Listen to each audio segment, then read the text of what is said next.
That's okay. At least I'm not the only one. Yeah. I adjusted my light a little bit. I felt like I was kind of dark on there. Oh. Okay, well, I think we left off. We're talking about their interview process and maybe having some better consistency in the process. Right. Okay, and some training as well, I think would be good to make sure they're not violating HR rules. Yeah, can I add something in that? Yes. My interview with my HR person, was that for this class? Yes. Yeah, that was. Well, she told me that her main job is to try to keep hiring from breaking the law, hiring people. that there's so many rules, but she works on an Air Force base, and so it's, government has a lot more. Oh yeah. Yeah, I mean, how are they able to tell them what the salary brackets and different things are, and just those types of questions? No, I agree with that, with what Mel was saying in that aspect. It needs some kind of order. Yeah. Okay. So I think we've covered that, as far as being able to better understand what they're looking for, having a better criteria, asking similar questions. So looking at their school recruiting. So deciding which businesses or business schools to recruit was a controversial opinion in this, or there was a controversy on that. Why was the choice of which schools to recruit at so important for S.G. Cohen? Well, it sounded like what they started out with the very top 5% of the schools, and they weren't finding luck. They weren't finding the people that would have fit in with their company, and so they went to the next level of schooling. And I think that was important. There's good candidates at a lower rated school, and that they were missing out on, and here they're profiting from those schools. So They're in the middle candidates from the top schools where they could have got top candidates. Yeah. Schools not that much farther below. I think they're all pretty good schools. Okay, and so it sounds like, and so that was Ray's kind of strategy, was to look at some of these different schools and where they're at, or look at the different schools and look at the top applicants from those schools. And the larger firms weren't going to go after those people. So they weren't having to compete against larger packages, employment packages. Right. They might not could offer that some of the larger Wall Street firms could offer to them from the bigger schools. So do you like that aspect of it? Is there anything that you would change, different types of schools or other schools to consider? I think it lines up with their fit, their culture, and their fit a little bit to people that will stay with your company. So you're not having to rehire or people moving on. Yeah. Right. I thought it was a good choice. Well, different schools, I thought it was interesting in looking at this because they went to particular schools looking for these candidates. The optometry school, the Tennessee Optometry School, which is one of the top 2 in the nation, goes to BYU. They recruit highly at BYU because they like the students that come there as far as being dedicated, their loyalty, and their values and stuff. And so they tend to stay better and stay with that program more and have a better turnout of graduation rate. So they know where to go after. They go to BYU for a reason for theirs. Right. So they're going there because they probably get the best stability for the people staying with them longer. And then because then you've got your alumni pool to pull from that can take somebody and wine and dine them a little bit on the alumni side. They're captains. Yeah. Generally, they try to do that. Yeah, I think that's really good. They start to build a pipeline and a network from some of those schools. Pipeline's a good term, yeah. Would so in here, and I don't know that I caught this, but it has the question. So should they change from the strategy now that it's an employer's market again? So if the market's changed and it's an employer's market, and I didn't know that I realized that, but now that it's employer's market, should they change their strategy? Should they go back to some of those top 10 schools and try to go for top applicants at those top 10 schools? No, I don't. I wouldn't. No, I think just like Mike said, it's a good fit for them culturally, and there's lots of good students in those lower ranked schools. And I Yeah. think still, I think even if they did go to the top 10, they'd still be kind of in the middle there. Yeah. Yeah, they have, even though it's a better market, they're still not as big as J.P. Morgan and other Yeah, places. no, exactly. Some of those status people might be looking for status. Rather than, yeah. It's different than status. And you can have someone who's arrogant, and they may not be as competent as somebody who's humble and ready to work. Mhm. Agreed.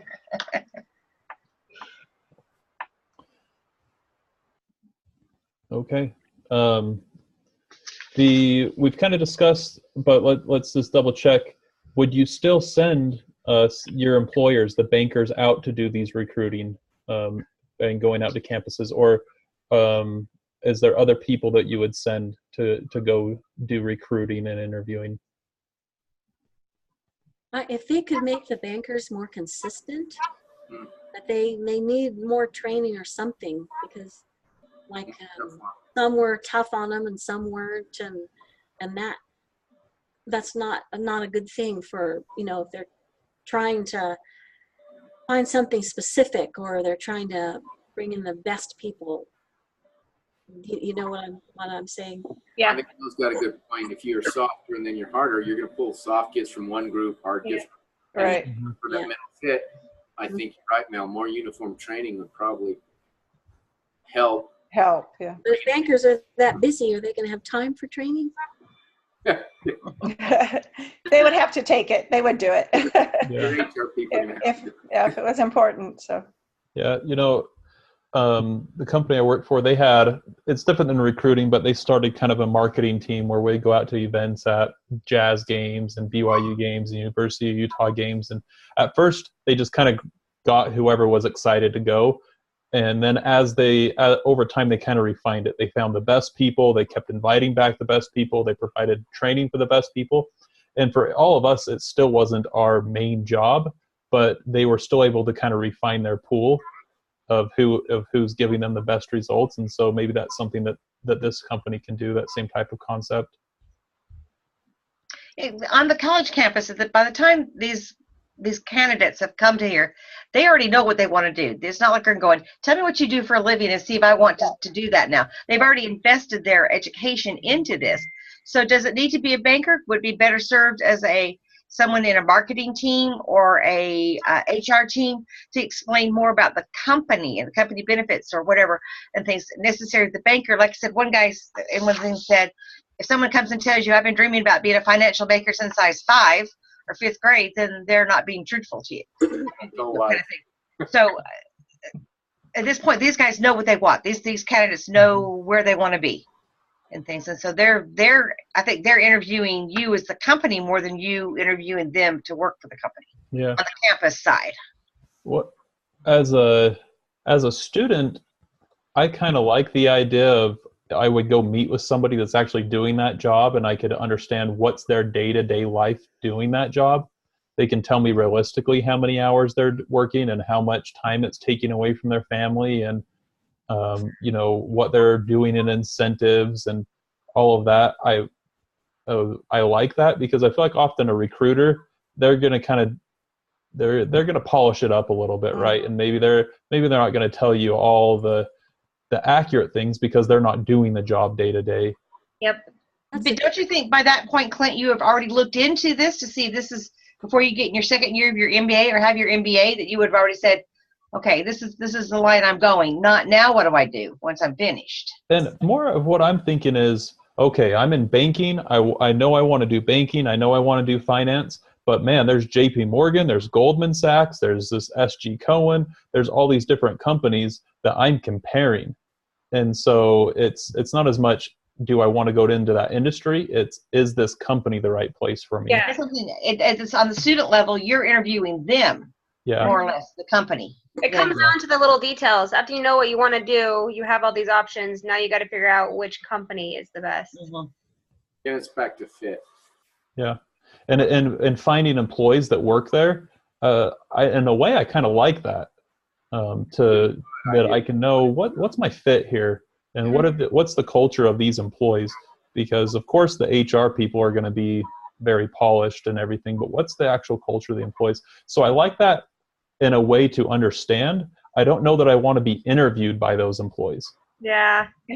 That's a good point. Back to what Mel said. Everybody's, what if the actual employees were able to talk to you a little bit, give you a taste? Hey, this is what it's like. So then if you like that, you go to the interview and maybe, like Mel said, a more uniform training of those HRs, maybe a few bank reps who ask the same things to get a more consistent pull of what you want.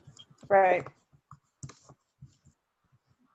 So maybe 30 isn't a good number. Instead of like a round robin type interview Right. type thing. So yeah. Maybe narrow it down to 5. There you go.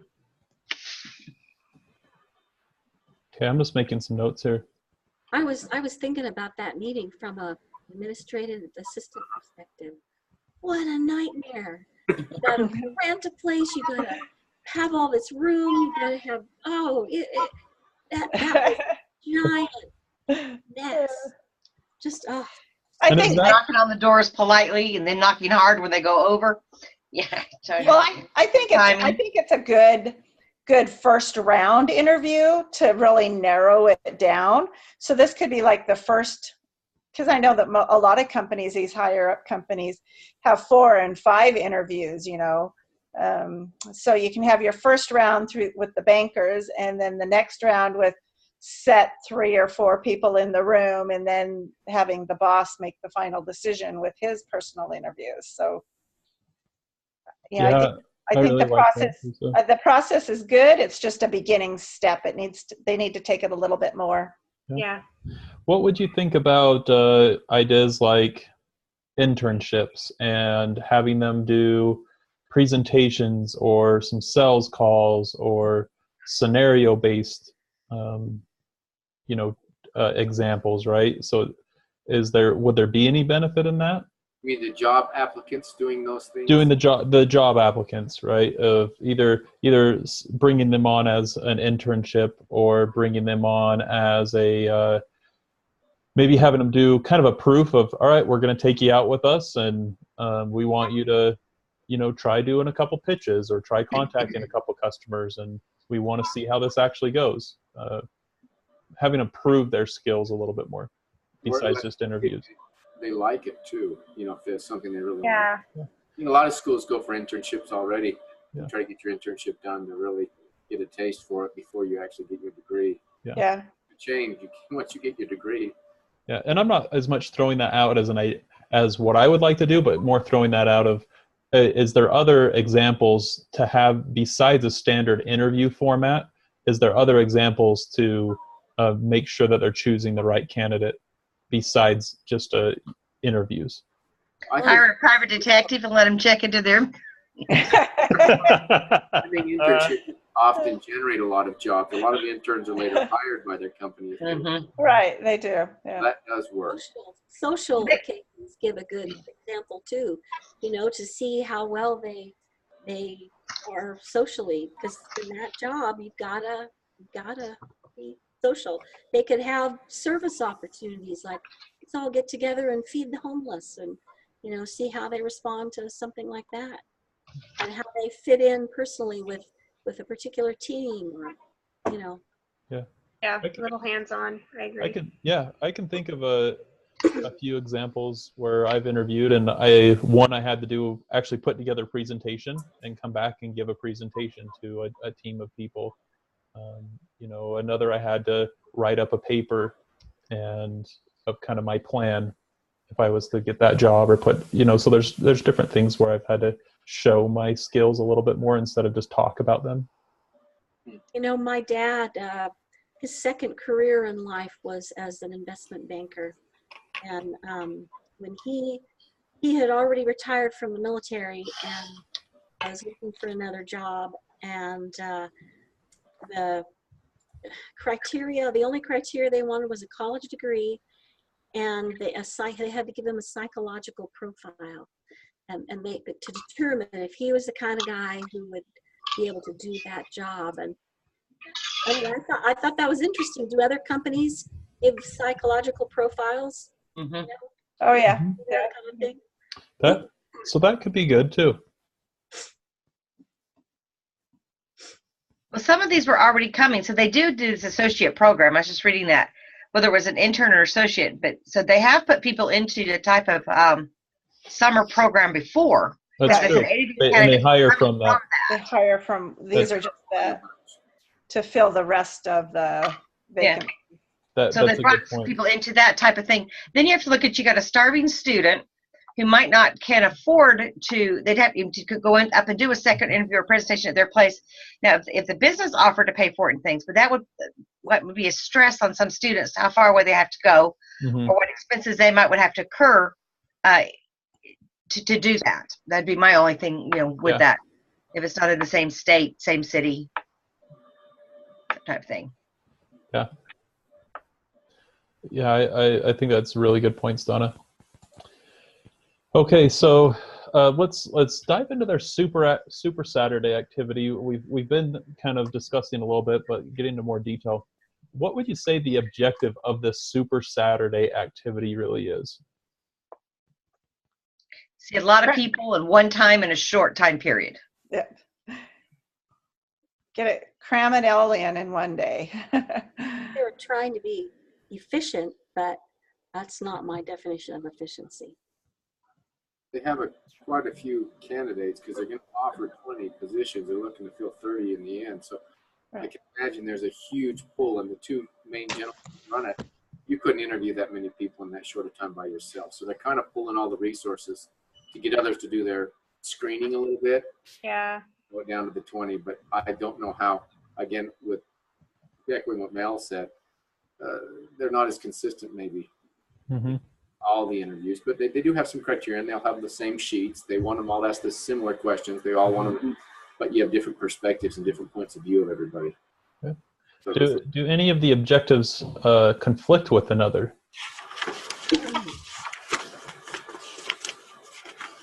Well,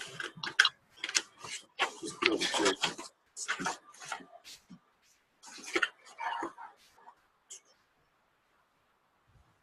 I think they're all, their interpersonal skills, leadership, technical skills, and work ethic. So they're looking for some dedicated, determined individuals. Well, I think something that stood out to me too is, yes, they may not, and this kind of goes back to what Mel says, is are they asking the same questions?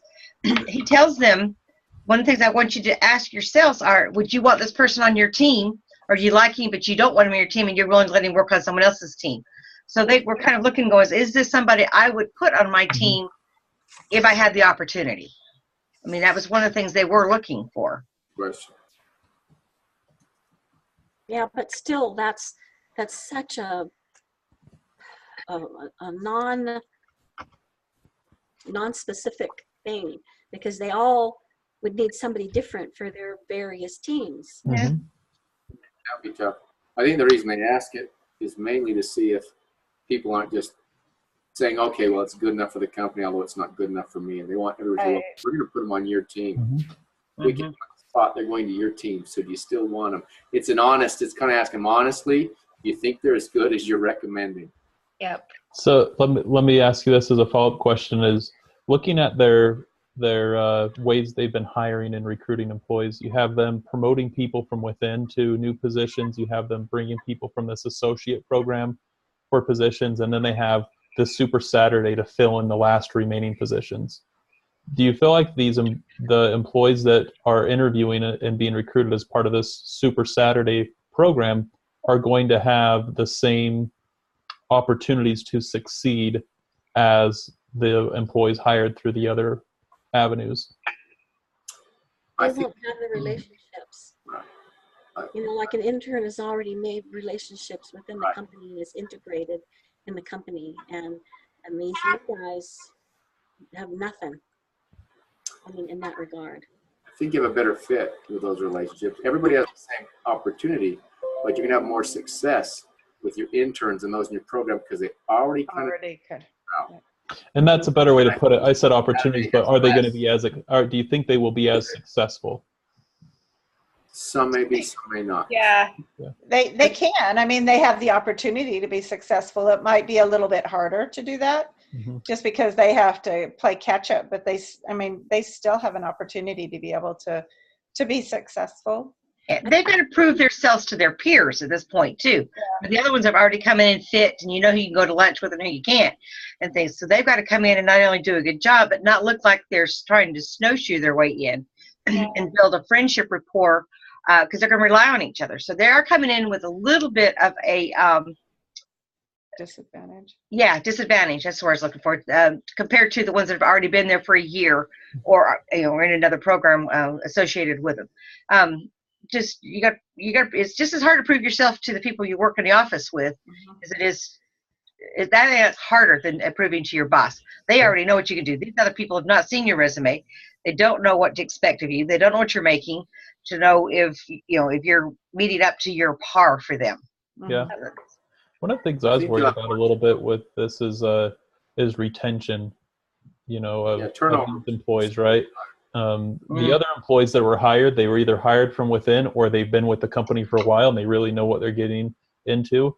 Where these employees it's such a super Saturday rendezvous type event, and then they're deciding to go there.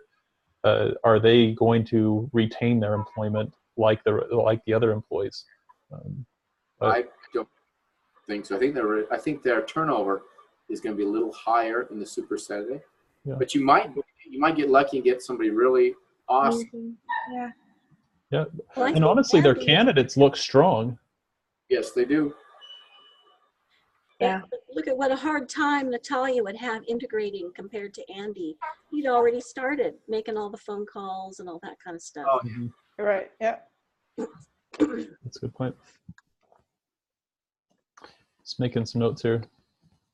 So there will be turnover, I think, with Super Saturday, but you can have some, Well, I think the one thing that I think of with the Super Saturday, they want these people to get to understand what the investment banking business is and what it is that they're doing. I think this is like a condensed version because they're bringing it all together and they're going to give them a feel of, this is some days, this is going to how it's going to be, it's going to be unorganized and it's going to be where you're going to have to try to fit in. And so I think in that case, I think the way that they're interviewing is kind of giving them a mini taste of what possibly could be happening in the business when they get there. So, Yeah. That's a good point. I mean, if these employees are going to have to build relationships fast with customers, they're either given as part of a portfolio or trying to obtain. that's right. Yeah. Well, the other thing that we may not know here, like in our other readings, it said one of the things to do is you put a new person with a mentor that's been there, done that, and can be there to help them through some of the situations, regardless of their levels of each other. It doesn't say the mentor had to be equal or lower than you, or higher or lower, whatever. Right. If they do the steps that the other article suggested with the follow through, check it with them. How's it going? Are you getting along? Are you fitting in? What did you expect? Are you getting what you expected, less or more? So if there's follow up with it too, I think that would help with the retention and help the fitting in process if they were to add those couple of extra steps. Yeah. That's a really great point. This could be a fantastic opportunity to be able to get candidates, but help these candidates get integrated and onboarded properly. Help them to be successful in the business after you've hired them in there, and then you won't get the turnaround because they're feeling integrated, they're feeling supported, they're feeling like they're learning their job. And so the hiring process is important to find the right person, but how you make them feel afterwards is more important, so that they feel like a part of the team rather than just, okay, here you go, you're hired, this is your job. Well, recruiting's expensive. Great. That's the other side to it. It's not a cheap thing to do Yeah. to go in and rent out the space and to do Exactly. and go to the college campuses and stuff. So they want to be able to make it. Their goal is to make somebody work and make them, and have them want to stay. Mhm. They're not doing this to go, let's train you and then you go work for our competitor. I mean, Right. that would not do them any good. They want to be able to make Yep. this work for them. That's a very good point. So Donna brought up something that we'll kind of transition into to kind of wrap up a little bit, is she brought up the point of recruiting. So we've been talking about recruiting and hiring. What would you say the difference is between recruiting and hiring, Donna? Recruiting to me is the selling of the company, the seeing the best side, the dog and pony show to the company. That's, why we want you, why you would fit with us. I think they're going after them personally and pointing out their personal aspects of what makes them fit for us. They a little bit go about why the other companies may not be a good fit for them. They've got this problem or that problem that we've resolved already. Versus the hiring is the actual offering of the package. It's the integration of going through all the paperwork, getting them with a mentor, getting them, even the church, we say everybody needs a friend when they get there, a friend and a purpose. Give them a calling and a friend, and they're going to stick around better. Is that how we keep the retention in the church and stuff too? Yep. So I think that's the hiring process part of it, is making them feel comfortable in your environment now. Great, thank you. Yeah. Anyone else have anything to add on that? I thought Donna did a fantastic job. But Well, I just like the fact that in that article it said that it takes at least a year for them to get integrated. So it's going to take them a while to keep them going and stuff like that. So that is a part of the hiring process, keeping them that whole year going. Recruiting is the fit. Hiring is just giving them the job. Yep. So Rhiannon, what did you learn about in this case study about recruiting? That a whole lot goes into it that I never thought about. I don't. I always think about my own job, and I really dislike it, guys. But and so this whole class, every time we have to read one of these, I think, well, my job should probably do that, and great if my job did that. And I think about all the temps they've tried to hire and it hasn't worked out, and recruitment is like key. If they would just do some kind of recruitment, guys, it would all be solved. No, I did. I learned that there's a whole lot of pieces and a whole lot of things that go into hiring someone that is fit for your job, instead of just putting an ad out and taking anyone that shows up. Yeah.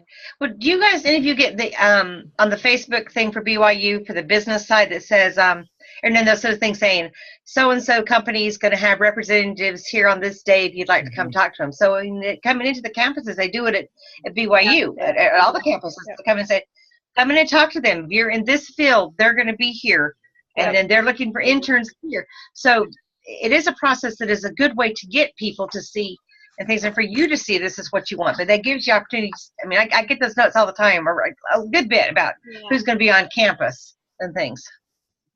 Very good. Okay. Mel, in this case study, what did you learn about hiring? About hiring.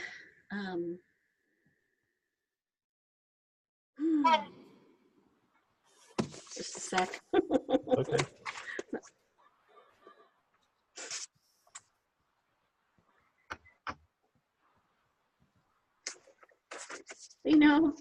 I got so caught up in what I didn't like about their super status.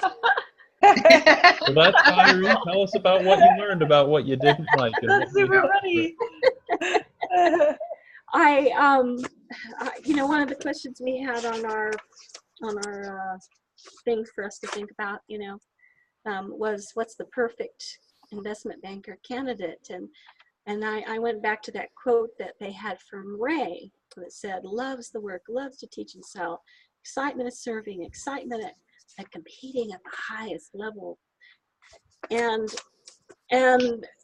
that hiring criteria, that perfect candidate, it emphasized to me how important it is that you get really specific, that you define the job, that you know exactly what qualities, what skills are needed for a particular job. how does this relate to hiring? I guess it's like it seems like they're trying to find a needle in a haystack to find the right guy to hire. Mhm. Does that make any sense? I thought that was great. Thank you. Okay. Okay. As we finish up, is there anything else anyone would like to comment as far as thoughts on the case? Well, just one thing that, my husband does quite a bit of hiring in his position, and I've done the same thing. And the one conclusion that we come out with is you've got to hire somebody that will fit in with your company. You can always teach them the skills.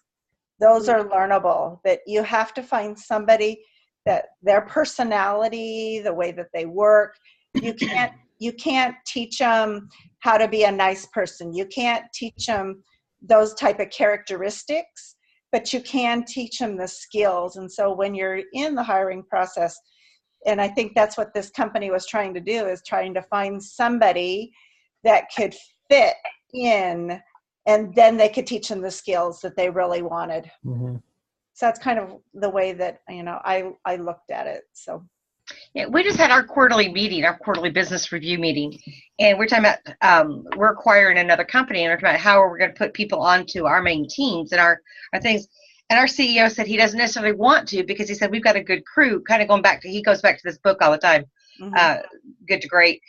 And but he said, do we want to put someone in that's going to upset this this core of people we've got that work so well together?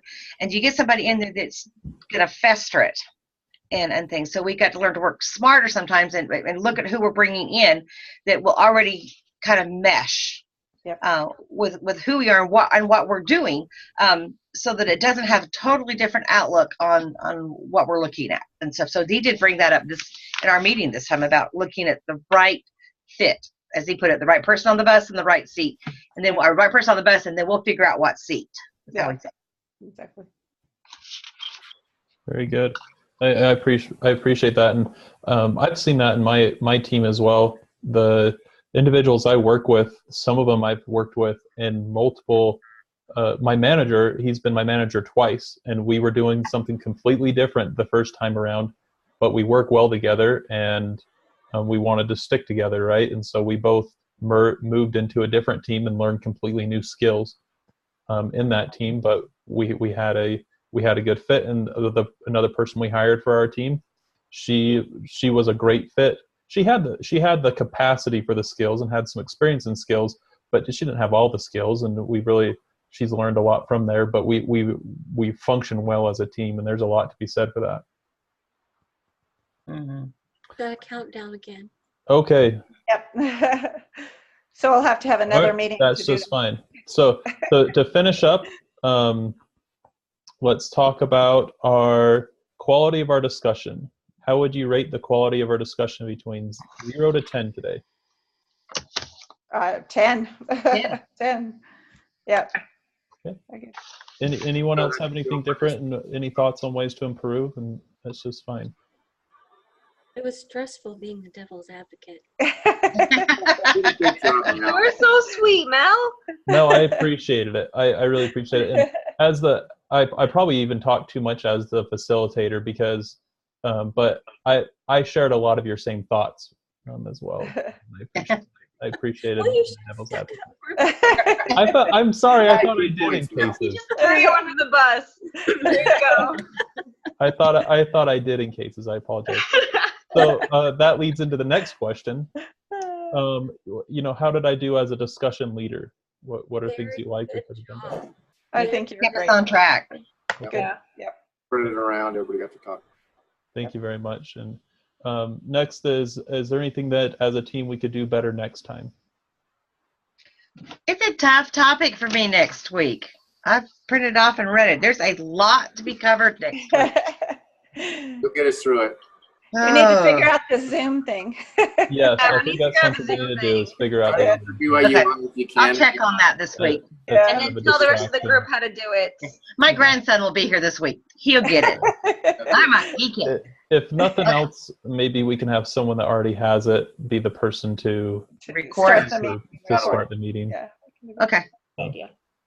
Okay, well, with that, we'll end our meeting, and then we can discuss our paper, our upcoming paper. So I'm going to go ahead and stop our